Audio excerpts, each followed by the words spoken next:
Early in the morning, we slowly walked to the edge of the field, hand in hand. The sight was appalling, bare ground. Tears clouded my vision. Genies flowed freely. Just a few hours before, we would have been looking at a beautiful field of growing corn waving in the light breeze about 10 to 12 inches tall. Now there wasn't a trace of anything even being planted. During the night, a hailstorm had hit the area, literally cutting off the corn, and blistering rain carried away every evidence that anything had ever been growing there. Even the bark on the trees was stripped off by the driving wind and the hail. That was just the beginning. Being the eternal optimist, as farmers often are, I replanted when the ground was dried out. 10 days later, another hailstorm and rain hit the same farm and washed away precious topsoil and most of the newly planted seed. The same year, on the 4th of July, a windstorm blew through another field near our house. It literally broke the windows on the house and laid flat the beautiful corn, which was by then 5 feet tall. That was the beginning of the end. I think it was 1980. 3 years later, the spring was wet, very wet.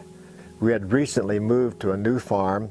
I rented an additional plot of land near my dad's farm. Then a friend and I rented 400 acres further south. The 400 acres was the last farm that we planted that spring. It was late in the season, but it should produce a fair crop. Then the rain stopped, literally. Of course, the corn and beans sprouted and came up with the existing moisture, but it didn't have enough moisture to carry through and produce a good corn and beans. Back then, I expected corn to yield about 150 bushels to the acre and soybeans about 40 bushels to the acre. The North Farm did fairly well. However, the further south we went, the worse the fields produced.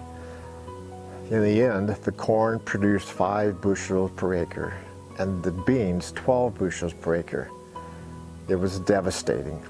As I mentioned earlier, that was the beginning of the end.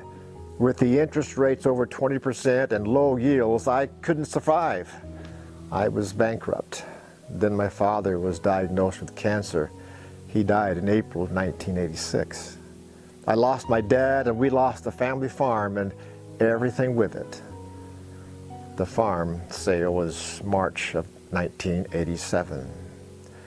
That's why Jeannie and I call the 1980s the dark ages of our lives. But God always has His purposes. Believe it or not, where I'm sitting and what you see in the background is that family farm that by God's grace and mercy we're able to repurchase.